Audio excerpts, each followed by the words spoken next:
Trump के राष्ट्रपति बनने के बाद से ही मानो जैसे टैरिफ शब्द प्रचलन में आ गया हो। रेसिप्रोकल टैरिफ अर्थात आप जितना कर अमेरिकी उत्पादों पर लगाते हैं उतना ही कर अमेरिका आपके उत्पादों पर लगाएगा। लेकिन ट्रंप ने फिलहाल के लिए 90 दिनों तक कई देशों को रियायत दी है। चीन एक ऐसा देश है जिसको इस रियायत का लाभ नहीं मिल रहा है। ट्रंप चीन को माफ करने के मूड में नहीं दिख रहे। चीन ने ट्रंप के टैरिफ के जवाब में टैरिफ बढ़ाने की नीति बनाई। इसके बाद ट्रंप भी लगातार चीन पर टैरिफ बढ़ाने लगे। हालात ये हो गई कि आज अमेरिका चीन उत्पादों पर 145% टैरिफ कर दिया है। लेकिन अब चीन अमेरिका के सामने अपनी गलतियों के चलते बैक फुट पर दिख रहा है। चीन अमेरिका के साथ समझौते करने की दिशा में कदम उठा रहा है। आइए समझते हैं क्या है पूरा मामला। दरअसल चीन ने ट्रंप की टैरिफ नीति का जवाब टैरिफ से दिया, लेकिन चीन के जवाब पर ट्रंप भड़क गए। उन्होंने चीन पर टैरिफ बढ़ाने की प्रक्रिया को तेजी से बढ़ाया। इसके बाद चीनी उत्पादों पर अमेरिका ने 145% टैरिफ लगा दिया, जिसका नतीजा हुआ कि चीनी उत्पादों की मांग अमेरिकी बाजार में गिरने लगी। लेकिन अब चीन अपनी रणनीति में बदलाव करने की योजना बना रहा है। चीन जानता है कि अगर इस नियम में कोई बदलाव नहीं होते तो चीन जल्द ही पिछड़ जाएगा और अमेरिकी बाजार से बाहर होने का मतलब है बहुत बड़ा आर्थिक नुकसान।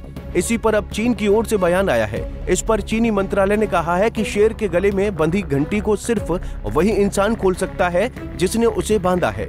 हम अमेरिका से अपील करते हैं कि वो अपनी गलतियों को सुधारने के लिए एक बड़ा कदम उठाए, रेसिप्रोकल टैरिफ की गलत प्रथा को पूरी तरह से रद्द करे और आपसी सम्मान के रास्ते पर लौट आए। बता दें कि अब सवाल उठ रहा है कि इस युद्ध में कौन जल्दी हार मानेगा। ट्रंप ने टैरिफ के नकारात्मक प्रभाव को देखते हुए अपनी नीति में कई बदलाव किए हैं। इसमें ट्रंप ने अपने टैरिफ प्लान में 90 दिनों की रियायत दी है, लेकिन चीन को इस मामले में कोई रियायत नहीं मिली है। इसके विपरीत चीन पर टैरिफ लगातार बढ़ता ही गया। दुनिया की फैक्ट्री कहे जाने वाले चीन के लिए ये टैरिफ एक बड़ी समस्या बनकर उभरा है। वहीं शुक्रवार को चीन ने अमेरिकी वस्तुओं पर टैरिफ को 84% से बढ़ाकर 125% कर दिया था। इसके बाद अमेरिका ने चीनी उत्पादों पर टैरिफ बढ़ाकर 145% कर दिया था। इसके बाद चीन दुनिया से मांग कर रहा था कि ट्रंप के एक तरफा टैरिफ के खिलाफ एकत्रित हों, जिससे अमेरिकी मोनोपोली को टक्कर दी जा सके। लेकिन ट्रंप ने इसे चीन की गुस्ताखी करार देते हुए चीन पर टैरिफ का शिकंजा कस दिया। अब सवाल उठ रहा है कि इस टैरिफ से किसे अधिक नुकसान हो सकता है। चीन के टैरिफ से किसे होगा सर्वाधिक नुकसान? चीन की अर्थव्यवस्था निर्यात निर्भर है और अमेरिका उसका सबसे बड़ा बाजार है। 145% तक के अमेरिकी टैरिफ से चीनी निर्यात, खासकर इलेक्ट्रॉनिक्स और मैन्युफैक्चरिंग क्षेत्र पूरी तरह प्रभावित हो रहे हैं। इस बीच अनुमान लगाया जा रहा है कि चीन की जीडीपी 1.5 से 2% तक कम हो सकती है।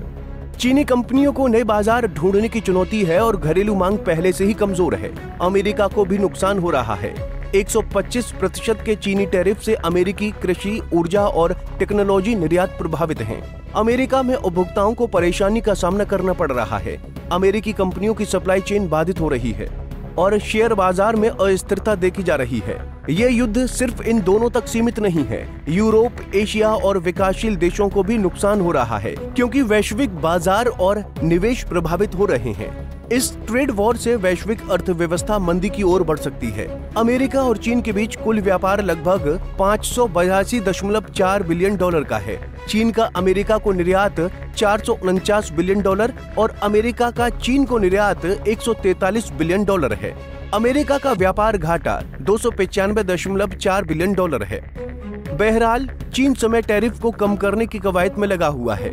अगर अमेरिका इस पर शीघ्र कोई निर्णय नहीं लेता है तो चीन की अर्थव्यवस्था के लिए खतरे की घंटी होगी। आने वाले दिनों में चीन इस मुद्दे पर क्या कदम उठाता है, ये देखने वाली बात होगी। Bureau report, Punjab Kesari TV. हमसे जुड़े रहने के लिए हमारे YouTube चैनल को सब्सक्राइब करें और नई वीडियो की नोटिफिकेशन के लिए बेल आइकॉन को दबाएं।